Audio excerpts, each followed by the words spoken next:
like a Hellcat.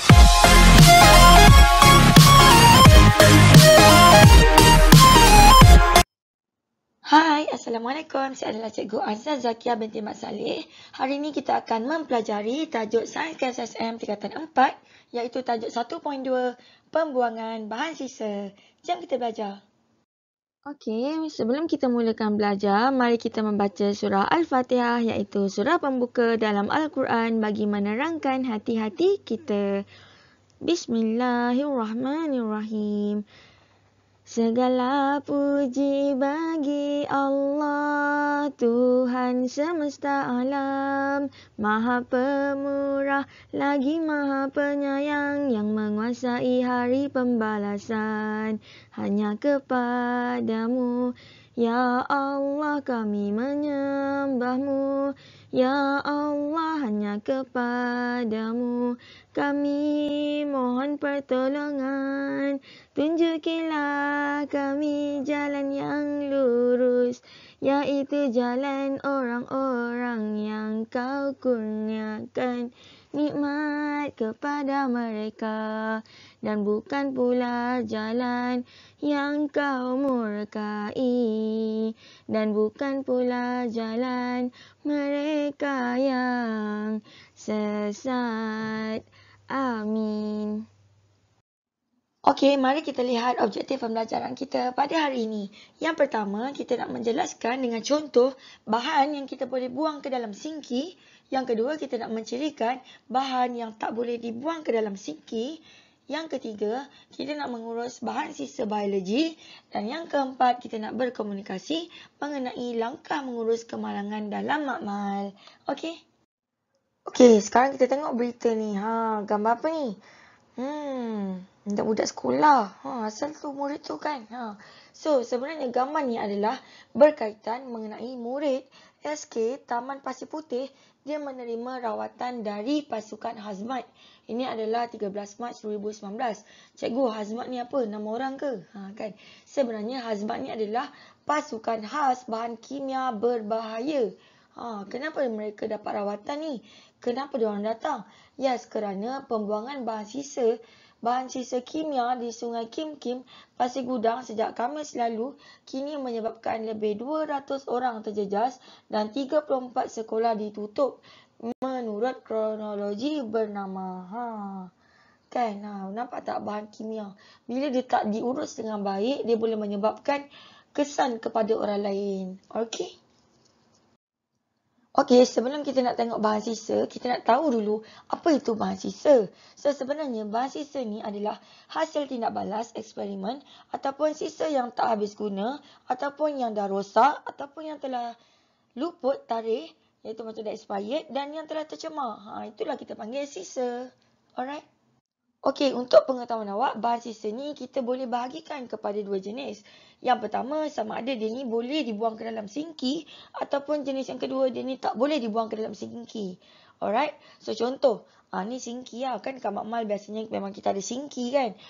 Satu yang kita boleh buang dalam sinki. Satu lagi yang tak boleh. Okey, apa yang kita boleh buang? Yes, yang kita boleh buang dalam sinki adalah larutan macam air kan. Yang berkepekatan rendah ataupun yang tak berbahaya. Alright. Tapi yang kalau kita tak boleh buang dalam sinki, dia larutan juga. Tapi dia berkepekatan tinggi dan dia berbahaya. So, kita tak bolehlah buang dia dalam sinki. Okey, yang kedua. Yang boleh buang dalam sinki adalah asid atau alkali lemah dan bahan-bahan neutral. Contoh air suling kan. So, kalau yang tak boleh dibuang dalam sinki, contoh dia adalah asid dan alkali pekat. Next. Next, sisa pepejal atau organik pun tak boleh. Tikus. Takkanlah dah potong-potong tikus nak buang dalam sinki kan. Kan tak logik kan. Katak ke kan. Macam contoh, you siang ayam kan. Ada ke buang kulit ayam, tulang ayam dalam sinki? Tak ada kan. So, itulah benda yang kita tak boleh buang dalam sinki. Next adalah bahan kimia atau benda yang toksik atau radioaktif yang mudah meruap ataupun yang reaktif. Ini pun kita tak boleh buang dalam sinki. Okay, next adalah logam berat. Pun kita tak boleh buang logam-logam. Contoh, you ada sudu kan. Takkan you nak buang sudu dalam sinki? Tak logik kan. So, logam berat pun tak boleh buang dalam sinki. Alright. So, kenapa? Kenapa kita tak boleh buang benda-benda dalam sinki? Yes, kerana dia boleh menyebabkan sinki jadi tersumbat dan rosak. Dan kalau dia masuk dalam air pun, dia akan boleh menyebabkan pencemaran air dan boleh menyebabkan pencemaran alam sekitar dan dia sangat berbahaya kepada hidupan. You bayangkan kalau dia masuk dalam salinan air kan. Lepas tu ada ikan, apa? Ikan minum minum air tu. Memanglah ikan dalam air kan. So, lepas tu dia dah makan yang apa? Asid alkali pekat, logam. Bahayalah. Nanti awak yang makan juga benda tu. Kan? Sebab tu dia tak boleh buang dalam sinki. Alright? Okey, kita nak tengok dekat sini ada SOP ke kalau kita nak lupuskan bahan sisa. SOP ni kalau zaman COVID mesti awak biasa dengar kan. SOP kat kelas, SOP dekat perhimpunan kan. Apa SOP? So SOP ni bukan sup ayam kan. So SOP dalam bahasa Melayu adalah POS, iaitu prosedur operasi standard. Okey, sebelum tu kita nak tengok kategori bahan sisa. Tadi kita dah tengok bahan sisa yang boleh buang dalam sinki, yang tak boleh buang dalam sinki, yang bangkai kan, yang asid, alkali, logam semua kan. So kita nak tengok kategori dia. Okey, kita ada berapa kategori? Kita ada 4 kategori. Kategori A, kategori B, kategori C dan kategori D. Okey, sisa yang termasuk dalam kategori A adalah sisa yang peralatan tajam. Contoh picagari. Alright. Kategori B, peralatan atau pepejal yang tidak tajam. Contoh, sarung tangan. Tak tajam kan? Ada ke sarung tangan pegang tajam darah kan?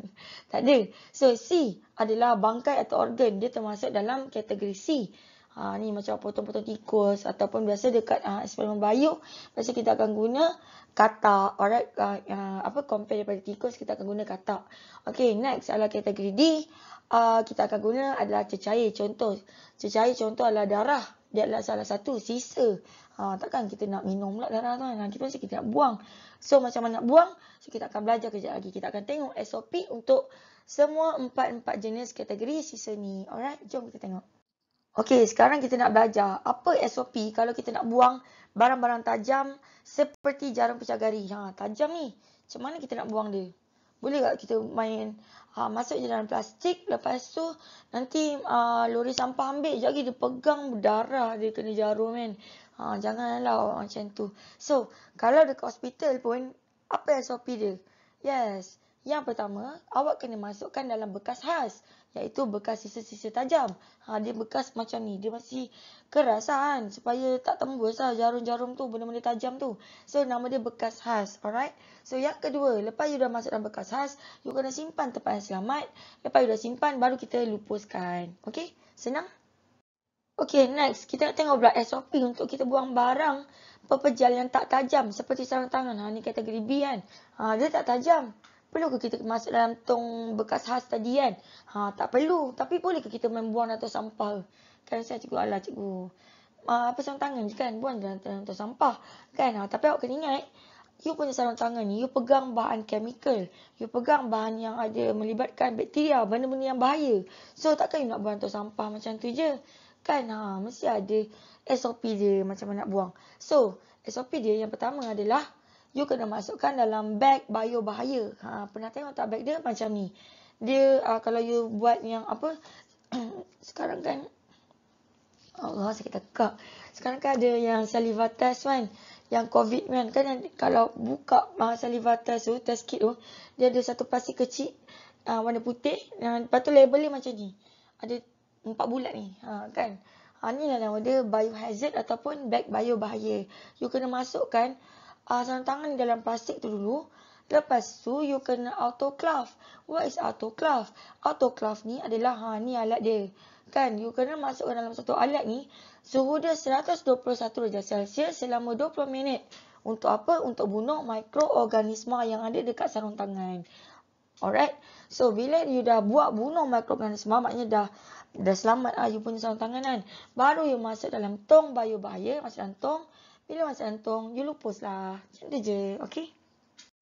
Alright. So, next. Apakah SOP untuk kita buang bahan sisa organik seperti bangkai, tikus dan katak?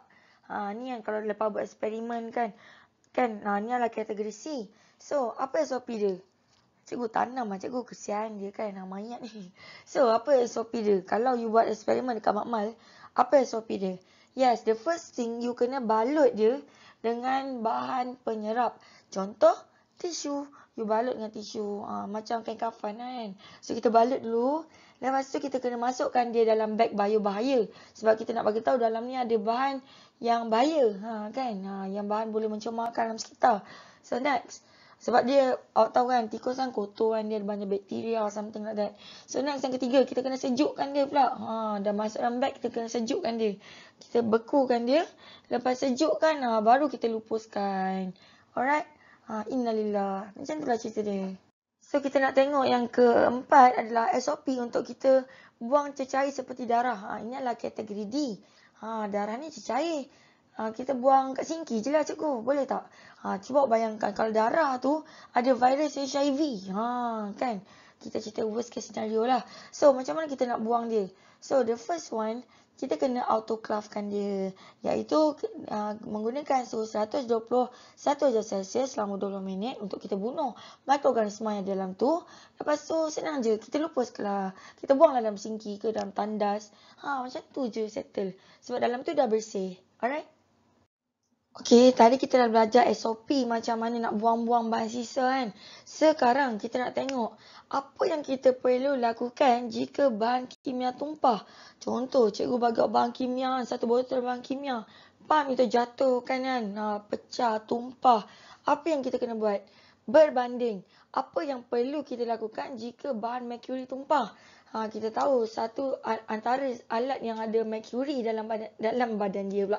Dalam alat tu adalah termometer. Alright, merkuri ni adalah sejenis logam berat tetapi dia berbentuk cecair. Alright, so apa yang kita buat? Okey, kita compare antara dua ni. Okey, kalau bahan kimia tumpah, first cikgu dah ajar, kena bagi tahu cikgu atau pembantu makmal, you report. Sama juga kalau termometer pecah, you kena bagi tahu cikgu atau pembantu makmal. Boleh sampai sini? Okay, step kedua. Kalau bahan kimia tumpah, awak kena jadikan kawasan tumpahan sebagai kawasan larangan. Sama macam merkuri, sama je. Jadikan kawasan tumpahan sebagai kawasan larangan. Maknanya jangan bagi orang lalu dekat tempat tumpah tu. Okay, next. Yang ketiga, you kena sekat tumpahan menggunakan pasir untuk sempadan. Nampak tak macam dekat gambar belakang ni? Letak pasir sekeliling, tak nak bagi tumpahan tu merebak ke tempat lain. Dia macam penghadang kan. Tu adalah kita sekat tumpahan tu. Kita guna pasir. Berbanding merkuri.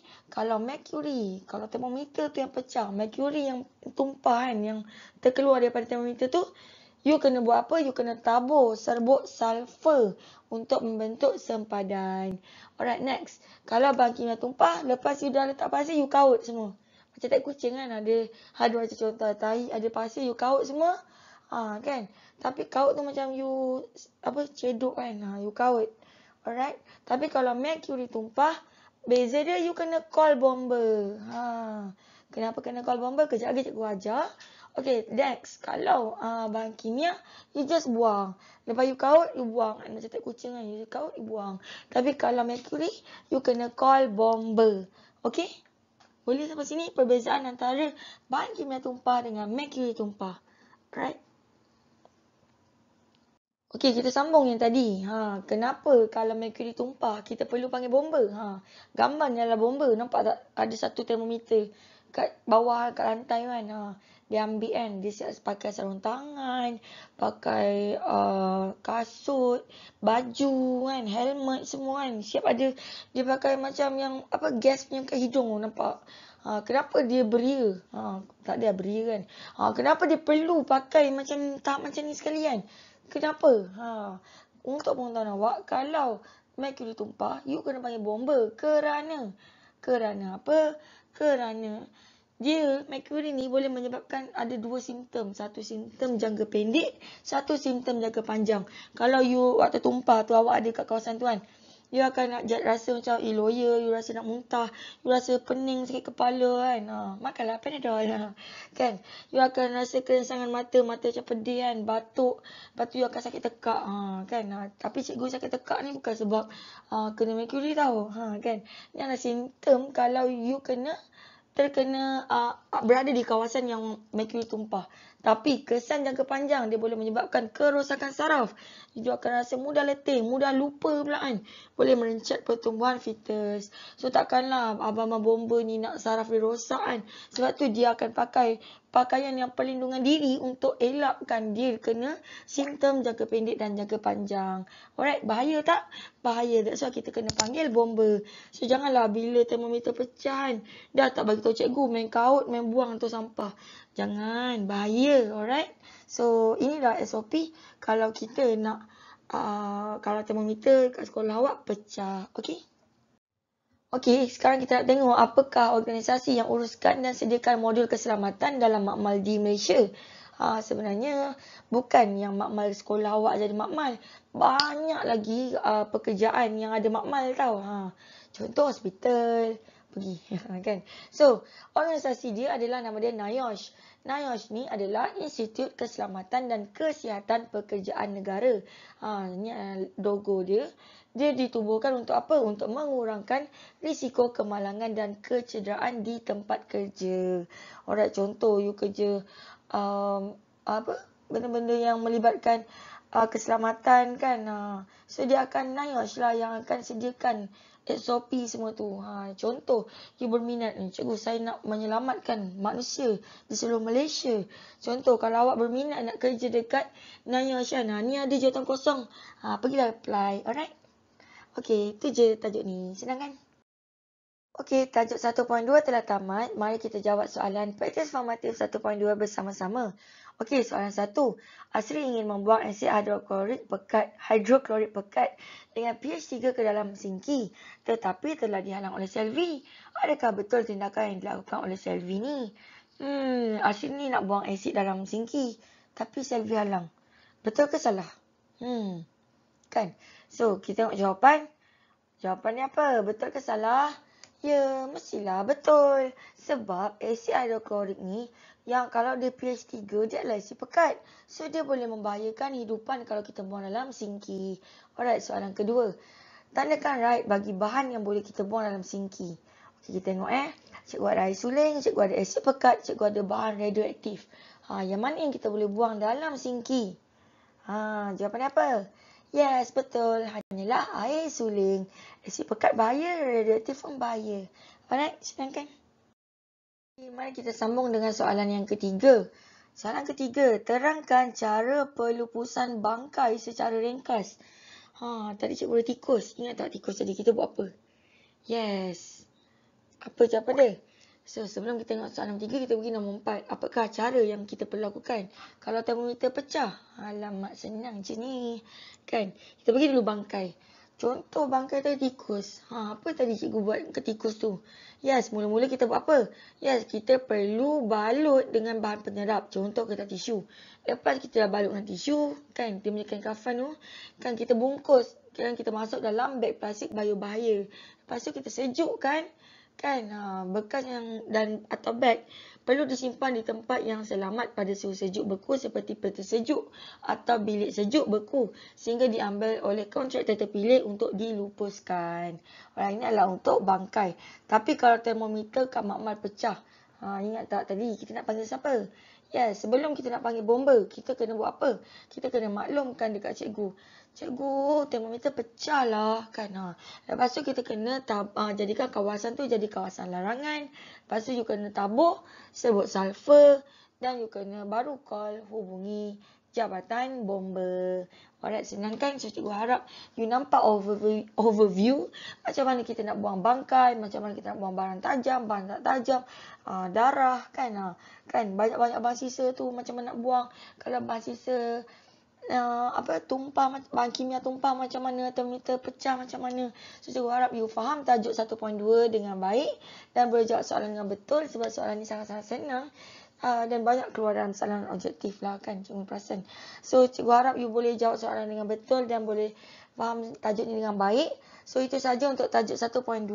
So janganlah like dan subscribe channel Cikgu Azhar Zakia binti Mat Saleh untuk mempelajari tajuk sains kata 4 yang lain. Alright, itu saja. Thank you semua. Bye. Assalamualaikum.